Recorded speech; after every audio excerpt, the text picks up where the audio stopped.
The gavel's echo still rattled in my skull like a freight train barreling through an empty station when I first locked eyes with her across the rain-slicked counter of that hole-in-the-wall coffee shop on Bleecker Street. My marriage had crumbled under the weight of unspoken resentments and a husband's wandering gaze, leaving me, Elena Harper, a 42-year-old architect who'd built skyscrapers but couldn't shore up my own foundation, staring at blueprints that blurred through hot, unshed tears. And there she was, Mia Reyes, all fire and freckles, slinging lattes like lifelines, her laugh cutting through the downpour outside like sunlight-piercing storm clouds, oblivious to how she just upended the gray monotony I'd called a life. I clutched my divorce papers in a damp leather satchel, the ink smudging slightly from the drizzle that had followed me from the lawyer's office in Midtown, each drop a mocking reminder of vows washed away. The air inside the shop hung heavy with the bitter roast of Ethiopian beans and the faint, yeasty tang of fresh croissants from the oven and back, but it was her voice, low and laced with a faint queen's lilt, that hooked me first. "Rough day?" she asked, sliding a cardboard cup my way without me ordering, her dark eyes, fringed with lashes like midnight silk, holding mine just a beat too long. I nodded, throat tight, the steam rising from the coffee curling around my face like a ghost of comforts lost. And in that suspended breath, I felt the first crack in the armor I'd forged from 12 years of pretending everything was fine. By the time I left, the rain had eased to a misty whisper against the pavement, and I'd scribbled my number on a napkin, half joking about needing a divorce survival kit, whatever that meant. But Mia texted that night. A simple "Heard NYC's got killer sunsets from the High Line tomorrow." And just like that, the maw of loneliness yawned wider, daring me to step in or pull her down with me. Little did I know she wasn't the type to sink. She was the tide that would lift us both, crashing against shores I'd long forgotten how to navigate. The High Line that next evening was a ribbon of reclaimed rail cutting through the meatpacking district's pulse, wild grasses swaying in the harbor breeze that carried the salty bite of the Hudson mixed with distant truck exhaust. I arrived early, nerves jittering like the cicadas hidden in the overgrowth, my sensible loafers sinking slightly into the gravel path as I paced near a rusted bench etched with lovers' initials from decades past. Elena Harper, master planner of glass and steel monoliths, reduced to fidgeting over a first non-date in years, hell, over a decade. The sun dipped low, painting the skyline in bruised oranges and purples, the distant honk of ferries blending with the murmur of joggers and tourists, snapping selfies against the graffiti-splashed walls. She appeared like a frame from an indie flick, striding up in ripped jeans that hugged her hips and a faded Ramones tee that stretched across her chest, her backpack slung low like she carried the weight of the world but wore it light. Mia Reyes, 28 and unscarred by the kind of betrayals that carve canyons in your soul, with that effortless Latina glow from summers in Jackson Heights, and a barista's hustle that kept her moving faster than regret could catch up. "You look like you could use this," she said, pressing a chilled rose in a paper cup into my hand, her fingers lingering, cool from the condensation, sending a shiver up my arm that had nothing to do with the autumn chill. We walked, the crunch of our steps sinking unevenly at first, then falling into a rhythm that felt dangerously easy. She talked about her abuela's tamales, the steam rising thick in cramped kitchens back home, the way the spices lingered on your tongue like secrets too good to spit out. I shared fragments of my ex's golf weekends in the Hamptons, the sterile echo of our Park Slope brownstone after he'd leave, the way I traced the empty wine racks with my fingertips, wondering when silence became a third roommate.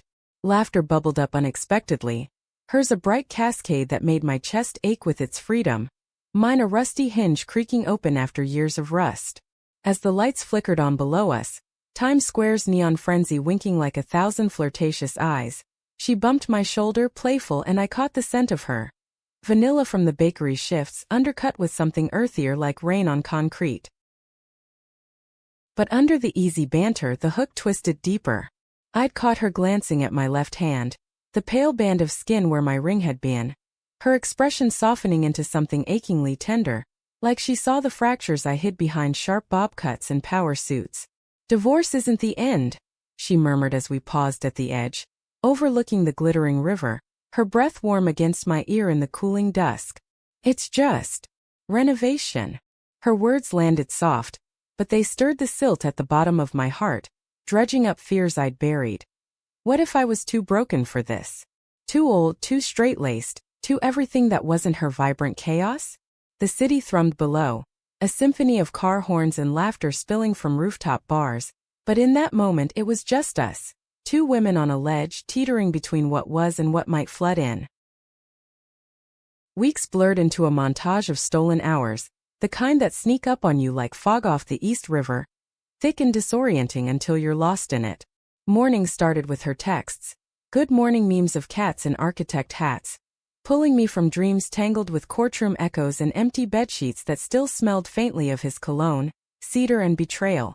I'd meet her after my shifts at the firm in Flatiron, where drafting tables groaned under the weight of city files and coffee stains, my mind sketching elevations instead of escapes. She'd be wiping down counters at the daily grind, her apron dusted with cinnamon from the scones, humming indie tracks from her AirPods that leaked faint guitar riffs into the hum of espresso machines. One crisp October afternoon, as leaves skittered like confetti across Washington Square Park, we picnicked on a threadbare blanket she'd swiped from her roommate's closet, checkered red, frayed at the edges, smelling of patchouli and takeout Thai. The arch loomed above us, a stone sentinel to revolutions past, while buskers plucked banjos nearby, their twangy notes weaving through the chatter of students debating Foucault under the sycamores. Mia unpacked falafel wraps from a corner spot in the village, the tahini dripping sticky onto wax paper, her laughter spilling out as she daubed a dollop on my nose. Oops, she grinned, leaning in to wipe it away with her thumb, her touch lingering on my skin, electric as a live wire brushing wool. I froze, heart hammering against my ribs like a jackhammer on rebar. The park's earthy mulch sent grounding me even as my pulse soared. This wasn't just friendship's casual graze. It was a current pulling me under, her eyes locking on mine with an intensity that stripped away the pretense. Elena, she whispered, voice husky from the chill wind rustling the fountain spray. You don't have to hold back. Not with me. The words hung there, vulnerable as the exposed brick walls of lofts we'd passed earlier, and I felt the damn crack. The one I'd built after Sarah, my college roommate, the one kiss in a dorm room haze of cheap Merlot and mutual heartbreak that I'd chalked up to experimentation and buried deep. But Mia wasn't a ghost from hazy undergrad nights. She was flesh and fire, her hand now cupping my cheek, thumb tracing the laugh lines I'd earned from forcing smiles through board meetings. The park faded, the joggers' footfalls, the distant coo of pigeons scavenging crumbs, until it was just her breath, minty from gum chewed to steady nerves, mingling with mine in the narrowing space between us. I leaned in, tentative, lips brushing hers soft as the first frost on window panes, tasting salt from the falafel and something sweeter like promise. She sighed into it, a low, contented sound that vibrated through me, unraveling threads I'd knotted tight for safety. That kiss ignited the slow burn, turning chance encounters into deliberate orbits.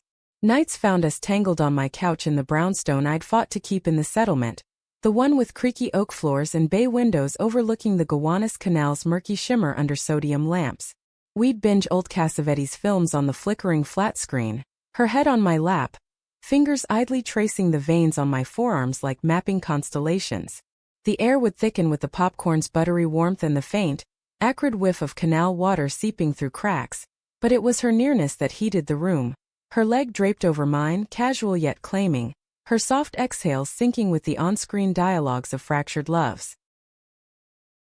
Yet the drama simmered beneath, a undercurrent of conflict that gnawed at the edges of our idyll. My ex Tom, ever the golden boy from Yale finance circles, started circling back, texts pinging like unwelcome rain on a tin roof. Miss our talks. Coffee. His words dripped with the false nostalgia of shared brunches at Sarabeth's, ignoring how he'd shattered us with late nights at the office that smelled of someone else's perfume. I'd delete them, fingers trembling over the screen's glow in the dim kitchen, the fridge humming its lonely dirge, but doubt crept in like fog off the bay. Was I rebounding? Stringing along this bright young thing who deserved sunlit futures, not my shadowed baggage? Mia sensed it, of course. Her intuition sharp as the espresso she pulled with practiced flicks. One evening, as sleet tapped insistently against the panes like impatient fingers, she cornered me in the hallway, her hoodie zipped to her chin, cheeks flushed from the cold walkover from her Astoria walk-up. "Talk to me, Elena. You're building walls again, I can feel it." Her voice cracked on the last word. Eyes searching mine with a plea that twisted my gut. The radiator clanked in response, spitting steam that fogged the air between us, carrying the metallic tang of old pipes. I confessed in bursts, the fear of being the older one, the mentor-turned-lover, the straight woman dipping a toe into waters that might drown her. She pulled me close then, arms wrapping tight around my waist, her heartbeat a steady thrum against my chest, drowning out the storm outside. "I'm not asking for forever yet," she murmured into my hair, breath warm and vanilla-scented from the candle we'd lit earlier, flickering shadows across framed blueprints of unbuilt dreams. "Just this. Right now." Our kiss deepened there, urgent, her hand sliding under my sweater to trace the curve of my spine, eliciting a gasp that echoed off the high ceilings. It was raw, unscripted, nails grazing skin, breaths mingling in hitches and sighs, the sleet of frantic percussion underscoring our unraveling. But the real tempest brewed when Tom showed up unannounced the next weekend, pounding on my door like a debt collector, his Brooks Brothers coat rumpled, eyes bloodshot from whatever cocktail of regret and scotch fueled his drive from Connecticut. The brownstones foyer smelled of Mia's leftover empanadas, spicy beef and dough baked golden in my oven for the first time in years, and I could hear her humming in the shower upstairs, the water's rush a fragile barrier. "Elena, please," he slurred, leaning against the frame, the chill from his wet shoes seeping into the hall runner. "We were good once. This phase, whatever it is, it'll pass." Phase. The word landed like a slap, hot and stinging, igniting the fury I'd banked since the papers were signed. I stepped out, pulling the door half shut behind me, the brass knob cold under my palm. "It's not a phase, Tom. It's me, finally seeing clear." My voice held steady, surprising even myself, the canal's distant lap against pilings a rhythmic affirmation. He ranted then, words tumbling like debris in a flash flood, accusations of midlife crisis, whispers of what the partners at his firm would think, until Mia's voice cut through from the stairs, soft but steel-edged. "She's not alone anymore." He turned, jaw slack, taking in her towel-wrapped form, water droplets tracing paths down her collarbone, eyes blazing with protective fire. The air crackled, thick with the unspoken, his privilege crumbling under her unyielding stare, the scent of her citrus shampoo clashing with his aftershave's sharp bite. Tom muttered something incoherent and retreated into the night, tires screeching on the wet street, leaving echoes that faded into the hum of the city waking to another gray dawn. In the aftermath, as we curled under quilts that smelled of lavender from her thrift store find, Mia traced lazy circles on my thigh, her touch a balm to the raw edges. "You okay?" she whispered, lips brushing my temple, the room lit only by the alarm clock's red glow ticking toward morning. I nodded into her neck, inhaling the clean salt of her skin, feeling the weight lift like fog burning off under tentative sun. For the first time, the future didn't loom as a void but as a blueprint waiting for my lines. Our lines sketched together. As winter clawed its way into the city with icy fingers that frosted the brownstone's windows like lace veils, our rhythm deepened into something resembling home. Mornings became rituals. I'd wake to the gurgle of the Mr. Coffee she'd salvaged from a stoop sale, its bitter brew chasing away the night's chill, while she sketched doodles on my morning post-its, whimsical towers with hearts for windows, labeled Harperia's Heights. The kitchen filled with the sizzle of bacon in the cast-iron skillet I'd inherited from my mom in Seattle, grease popping like tiny fireworks, mingling with the toasty warmth of bagels she'd toast just shy of char.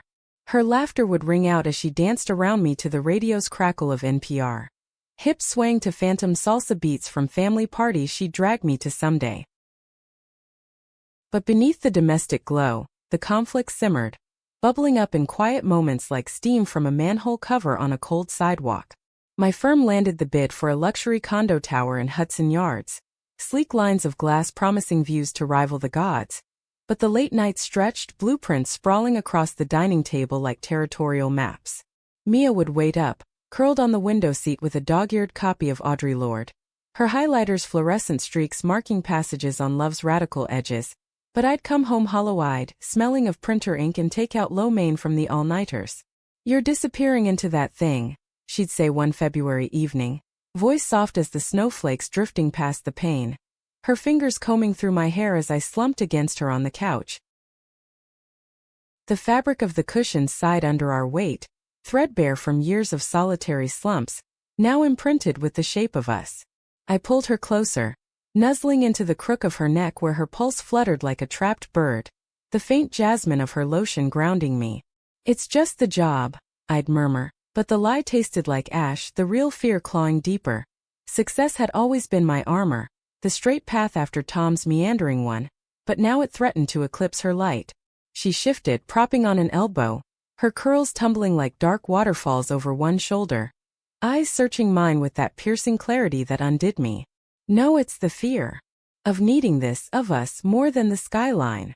Her words pierced, accurate as a well-placed rivet, and we talked then, words spilling like the Chianti we poured into jelly jars, the wine's tart berry notes cutting through the room's stuffy warmth from the radiator's hiss. I confessed the terror of labels, how lesbian felt like a neon sign blinking over my carefully curated life of client dinners and AIA mixers, where whispers could topple towers faster than recessions. Mia listened, chin resting on her knee, the lamplight casting golden halos on her freckles, then reached for my hand, interlacing fingers slick with condensation from the glass. "Labels are just words, Elena. We're the story." She kissed my knuckles, slow and deliberate, each press a seal against the doubt, her lips soft and insistent, drawing a shiver that rippled down to my toes. That night we made love with a urgency born of vulnerability, the bedroom's air thick with the musk of our skin and the faint powdery scent of the sheets fresh from the laundromat down the block. Her hands mapped me like uncharted blueprints, fingertips grazing the soft give of my belly, eliciting gasps that fogged the mirror across the room, where our reflections blurred into one silhouette against the moonlit blinds. I traced the ink on her ribs, a delicate script of resilient, in looping cursive from a tattoo parlor in Bushwick. The needles buzz a memory she'd shared over late-night ramen, steam curling between us like shared breaths.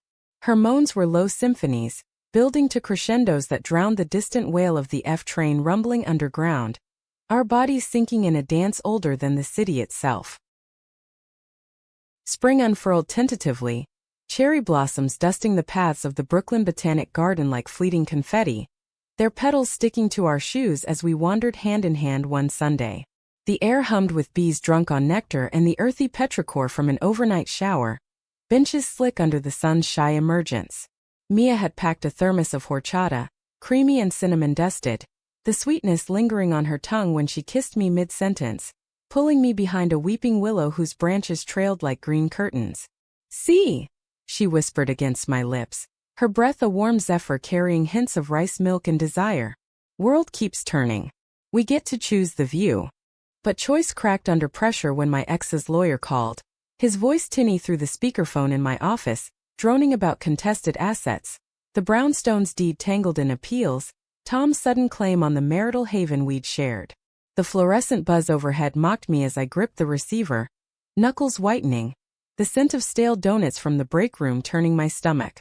"It's harassment," I hissed to Mia later that evening, pacing the living room while she kneaded dough for arepas on the counter, flour dusting her forearms like fresh snow. The slap of her palms against the masa was rhythmic, grounding, but her eyes, when she looked up, held a storm, brows furrowed in that way that signaled her own scars rising. She wiped her hands on a dish towel, the fabric's terry loops rough against her skin, and crossed to me, pulling me into an embrace that smelled of cornmeal and resolve. "Then fight it. But don't let him dim this." Her voice trembled slightly, betraying the undercurrent, her own history of family rifts, the abuela who disowned her brother for coming out, the bar gigs she'd lost to whispers in tight-knit communities. We stood there, foreheads pressed, breaths mingling in uneven puffs, the oven's preheat chime a gentle prod toward sustenance. Dinner became a war council of sorts, arepas split open and stuffed with black beans and avocado, their creamy bite a contrast to the legal briefs scattered like fallen leaves. As plates cleared, the conflict crested in a wave neither anticipated. Mia's phone lit up mid-bite. A text from her ex-roommate in Astoria, the one who'd bailed on rent, leaving her scrambling shifts at the grind to cover the gap. "I can't keep crashing here if it's turning into this." the message read, laced with judgment that seeped through the screen like oil. Mia's face crumpled, fork clattering to the tile, the sound sharp as shattering glass. They think I'm playing house with the divorcee dilettante, she spat, voice thick with hurt, tears carving tracks down her cheeks that caught the pendant light's gleam. I knelt beside her chair, the linoleum cool under my knees, gathering her hands, calloused from steaming milk wands and frothing pitchers, into mine. You're not playing. This is real. We're real. My own throat tightened, the words a vow against the encroaching doubts, and I kissed her then, salty with tears deep and anchoring, her sobs easing into sighs that filled the space between us. The night stretched, us migrating to the fire escape where the city's heartbeat pulsed below, sirens wailing in harmony with our whispered fears, the metal grating cold beneath our shared blanket, stars pricking the smog like defiant lights. Through it all, Mia's light persisted, unexpected in its facets. The way she'd leave voice memos during my commutes, her accent wrapping around affirmations like, "You're the blueprint I didn't know I needed," the subway's rattle fading under her timbre, or the surprise gallery crawl in Chelsea, where we stood before Basquiat's chaotic canvases, their scrawled fury mirroring our inner tempests. Her arm looped through mine as she murmured insights that peeled back my layers. The air in those white-walled spaces hummed with hushed reverence and the faint ozone of projectors looping artist talks, but her proximity, elbow nudging rib, pinky hooking mine, made it electric. Yet the drama peaked one humid June evening, the kind where the air clings like a second skin, heavy with the promise of thunder. I'd wrapped the Hudson Yards pitch, the partners clapping me on the back in the boardroom's leather-scented hush, contracts signed in triplicate. Elation should have carried me home, but Tom's latest maneuver, a petition dragging my lifestyle changes into the asset fight, hit like a gut punch, forwarded by a sympathetic paralegal.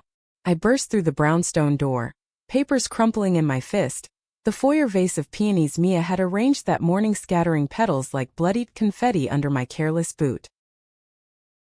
She was at the stove stirring sofrito for Eras con gandals, the sizzle of onions caramelizing a savory veil over the tension. "Elena!" Her spoon paused, wooden handle slick with oil, eyes widening at my disheveled state, hair escaping its chignon, blouse untucked like a white flag of surrender. The words tumbled out in a torrent. Accusations of instability, implications that our love was leverage, the court's cold calculus reducing us to footnotes. Mia set the spoon down with deliberate calm, the clink echoing, then crossed the kitchen in 3 strides, cupping my face in hands that still carried the warmth of the pan. "Fuck them," she said, fierce and unyielding, her thumbs swiping at the tears I hadn't noticed falling. "They don't get to define us." The thunder rumbled then, distant but building, vibrating through the floorboards as rain lashed the windows and sheets. We moved to the living room, collapsing onto the rug amid scattered throw pillows that smelled of her sandalwood candle, bodies pressing close in defiance. Her kisses were tempests, urgent, devouring, teeth-grazing collarbones, hands roaming with the possessiveness of survivors claiming territory. I arched into her, gasping at the friction of denim against silk, the storm outside mirroring the one within, lightning flashes illuminating the taut lines of her back, thunder masking our cries. In the quiet after limbs entwined in slick breath sinking to the rain's patter, she traced patterns on my hip with a fingertip damp from us. "We'll build something unbreakable," she promised, voice a husky thread in the dim. And in that vow the conflict shifted, not resolved but reframed, our scars interlocking like rebar in concrete, stronger for the stress. Summer baked the city into a fever dream, asphalt shimmering under relentless sun that turned the Gowanus into a soup of diesel and algae blooms, their fishy reek wafting up to our fire escape like uninvited guests. Our love, though flowered in the heat, lazy afternoons tangled in sheets that stuck to sweat-damp skin, the box fan whirring futilely against the humidity, circulating the mingled scents of her citrus body wash and my chamomile lotion. Mia took up urban foraging, dragging me to the edges of Prospect Park where she'd point out wild ramps pushing through the underbrush, their oniony bite sharp in the salads she'd toss with feta from the green market, greens crisp and beaded with morning dew. But the legal snare tightened. Tom's maneuvers escalating to depositions that loomed like storm fronts on the horizon. The lawyer's office in Tribeca was a sterile box of mahogany and frosted glass, air-conditioned to a chill that raised gooseflesh under my linen shift, the hum of the AC a white noise underscoring his monotone rundown of risks. Your relationship could be seen as precipitous, he said, adjusting cufflinks that glinted like tiny accusations, the leather of his chair creaking as he leaned forward. Precipitous. The word echoed as I rode the subway home, jostled among strap hangers slick with commute sweat, the metallic tang of rails mingling with vendors hawking iced teas from coolers that dripped condensation onto scuffed floors. Mia was waiting on the stoop when I emerged, her shift at the grind ending early, a brown paper bag from Junior's cradling cheesecake slices, New York style, dense and creamy, a rare indulgence. The brownstone steps were warm under us, radiating the day's heat, and she didn't press when I recounted the meeting in clipped sentences, just handed me a plastic fork, tine sticky with graham crust. One bite at a time, she said, her own fork diving in, a dollop of cherry topping staining her lip like a defiant blush. We ate in companionable silence at first, the cheesecake's tang cutting through the heaviness, then laughter bubbled as she mimicked the lawyer's nasal drawl, exaggerating until I snorted crumbly bits onto my knee. That ease was our anchor, but ripples spread when her world intruded. A call from her sister in Queens, Luz, the straight-arrow nurse who'd always played buffer in family dramas, crackling through the Bluetooth speaker during our rooftop barbecue. The grill's smoke curled lazy spirals, carrying the char of zucchini spears and ears of corn slathered in chili lime butter, popping juices hissing on the coals. "Mommy's asking why you haven't visited," Luz said, voice tinny over the connection, the background clatter of our monitors beeping faintly. Mia's jaw tightened, tongs pausing mid-flip, the metal clanging against the grate. "Tell her I'm busy building a life. One she might not understand." The call ended abruptly, leaving a void filled only by the distant thump of bass from a block party in Bed-Stuy, vibrating through the night air thick with jasmine from the neighbor's vine. I set down my plate, the ceramic warm from the food, and slid behind her on the Adirondack chair, arms encircling her waist, chin on her shoulder. "You don't have to shield me from this," I murmured, lips brushing the shell of her ear, inhaling the smoky residue clinging to her curls. She leaned back, body melting into mine, a sigh escaping like steam from a kettle's spout. "It's not you. It's the weight of expecting rejection again." Her hand covered mine, fingers lacing tight, nails short and practical from barista grips, painted a chip teal that matched the sky's fading bruise. We turned that ache into fuel, planning a road trip upstate. A weekend unplug from the city's grind, chasing the Catskills' green exhale. The drive north was a blur of throughway miles, windows cracked to let in the rush of pine-scented wind whipping through, NPR fading to static, then silence broken only by her playlist. Tracy Chapman crooning about fast cars, her voice a gravelly bomb over the engine's hum. The cabin we rented near Woodstock was a A-frame relic, walls paneled in knotty pine that exhaled a resinous warmth, the loft bed creaking under our weight as we collapsed that first night, bodies aligning like puzzle pieces worn smooth by time. Mornings there were revelations. Dawn light slanting through dust motes, illuminating the freckles across her nose as she brewed coffee on a percolator that gurgled like an old friend. We'd hike the trails, boots crunching over fallen needles that released bursts of earthy perfume, her hand steady in mine on the inclines, pulling me up with laughs that echoed off granite outcrops. At Overlook Mountain's summit, the Hudson Valley sprawled below like a rumpled quilt, mist clinging to the river's bends, and she spread a picnic of cheese and figs pilfered from a farm stand, the fruit's jammy sweetness bursting on our tongues. "This," she said, gesturing wide with a wedge of brie, knife glinting in the sun. "This is what we're fighting for. Space to breathe." Back in the city, the contrast hit like whiplash, the brownstone's confines chafing after open skies, Tom's latest filing arriving via courier, a manila envelope thudding onto the mat with the finality of a judge's gavel. Inside, affidavits questioning my stability, citing impulsive cohabitation with a woman half my age, the paper's crisp edges slicing my thumb as I scanned the legalese.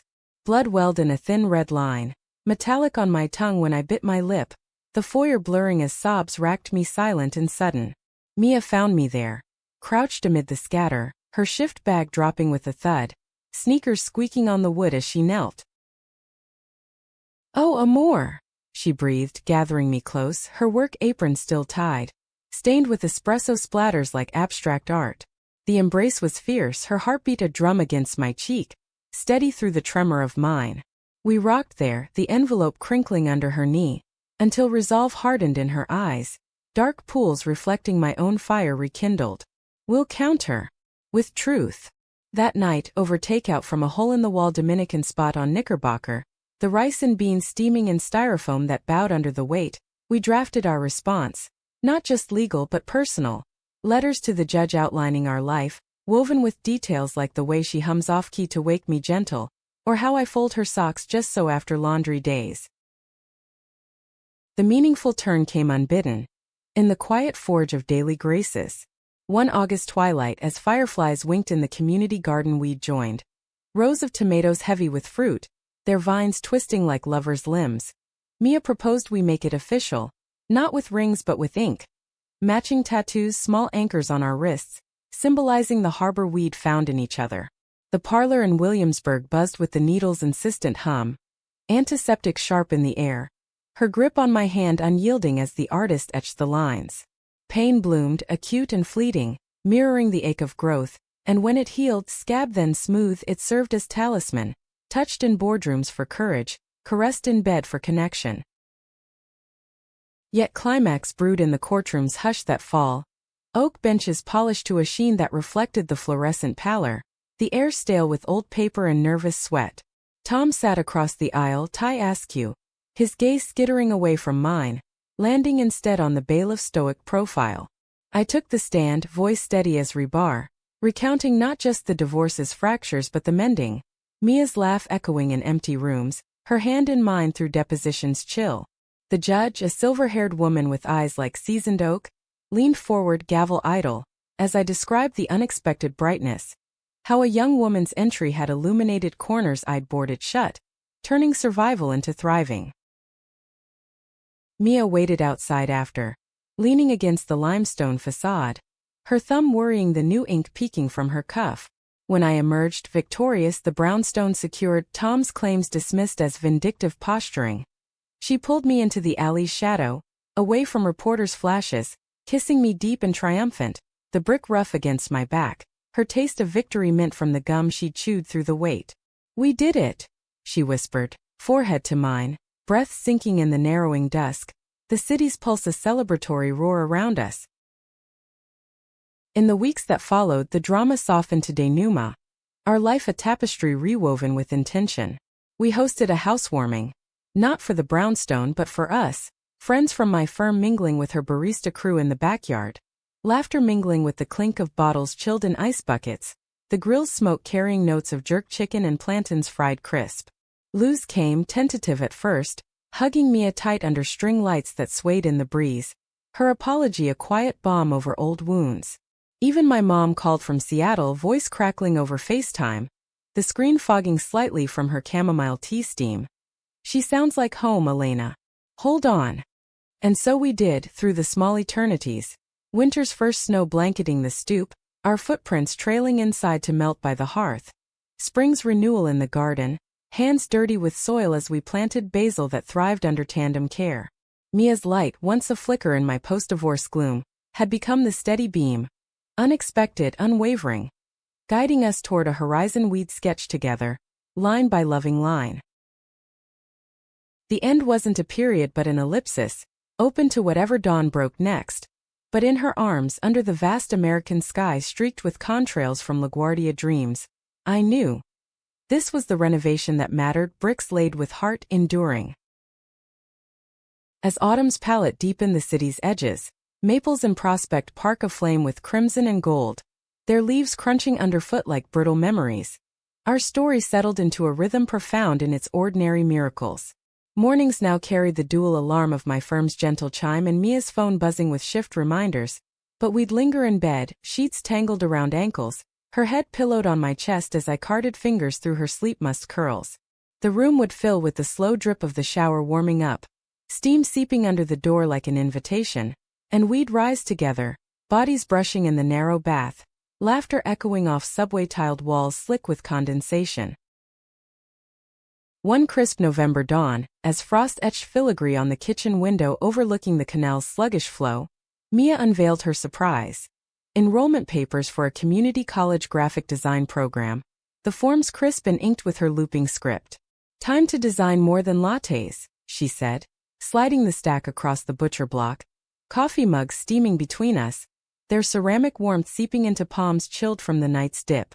The air hummed with the toaster's pop, slots ejecting bagel halves golden and fragrant, cream cheese waiting like unspoken pride. I pulled her across the table's edge, kissing her fierce, tasting the future on her lips, bold and bittersweet, like the dark roast she'd brewed strong. But echoes of conflict lingered, subtle as the harbor's foghorns moaning at twilight. Tom's final appeal fizzled in a terse email from his lawyer. Concessions granted, silence imposed, but the scars itched, faint reminders in quiet hours. During a rare free evening as we strolled the promenade in Brooklyn Heights, the skyline twinkling across the East River like a rival constellation, she confessed her own phantom ache. The bar at the grind cutting her hours for a fresh face. Whispers from old friends framing our love as her upgrade to my stability. The wind off the water whipped her scarf loose, silk fluttering like a flag of surrender, and she caught it midair, twisting it around my wrist instead. "Feels like I'm borrowing your world sometimes," she admitted, voice nearly lost to the fairy's wake slap. I stopped, turning her to face the glittering expanse, my hands framing her cheeks, thumbs tracing the high cheekbones dusted with city grit. "It's ours now. Borrowed, built, whatever, we own it." The words landed solid, buoyed by the distant whoop of revelers on the bridge above, their headlights streaking golden. We kissed there unhurried, the chill nipping at exposed skin but her warmth a counterfire, breaths clouding the space between like shared secrets exhaled. Holiday lights soon strung the streets, transforming Greenwich Village into a wonderland of twinkling excess. The air sharp with roasted chestnuts from carts that wheezed steam into the night. We hosted our first solstice gathering, the brownstone aglow with beeswax candles flickering on mantels cluttered with Mia's thrifted ornaments, glass orbs painted with abstract swirls, catching prisms on the walls. Guests milled. My colleague Raj with his dry wit and single malt scotch, her co-worker Jax belting carols off-key over eggnog spiked with rum that burned smooth down the throat. The tree we'd chopped from a Hudson Valley lot leaned tipsy in the corner, boughs heavy with tinsel and heirlooms, a star from my childhood, lopsided from age, nestled beside her abuela's tin angel, dented but defiant. Amid the cheer, meaning crystallized in fragments. Lou's gifting Mia a family recipe book, pages yellowed and annotated in faded ballpoint, the leather cover soft as a forgiven grudge. My mom overnighting salmon jerky from Pike Place, its smoky brine a Pacific nod to roots entwined. As the party waned, guests drifting into the snow-dusted night with Tupperware of leftovers clutched like treasures, we cleaned in tandem, her wiping counters with a vigor that splashed soapy suds onto my socks, me sweeping confetti with strokes measured as drafting lines.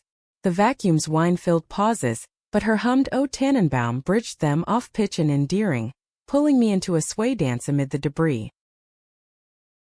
Winter's grip yielded to spring's insistent thaw, the canal ice cracking with reports like celebratory shots, releasing trapped bottles that bobbed like messages from below. Mia's first design class yielded sketches, bold logos for local queer-owned shops, lines fluid as her touch, pinned to the fridge with magnets shaped like the statue's torch.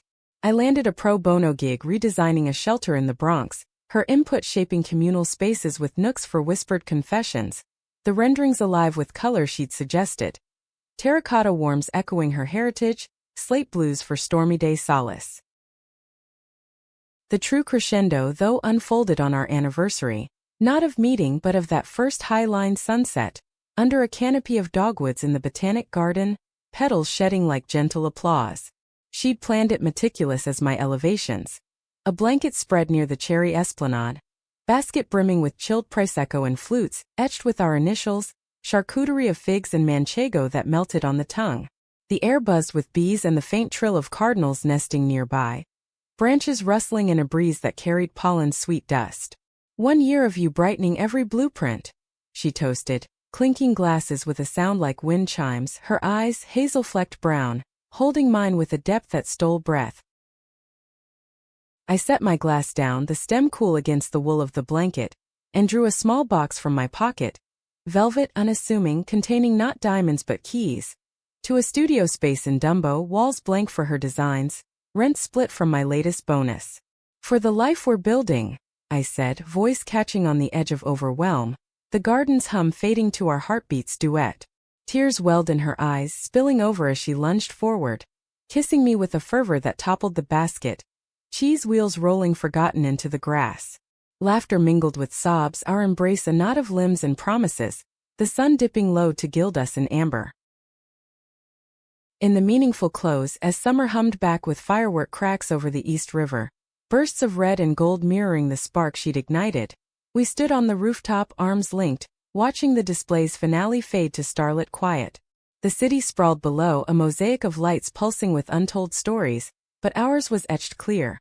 From divorce's rubble, a young woman's entry had not just brightened but rebuilt, layer by luminous layer. And in her sigh, content exhaled against my temple, I heard the echo of all unexpected ways love rewrites the dark.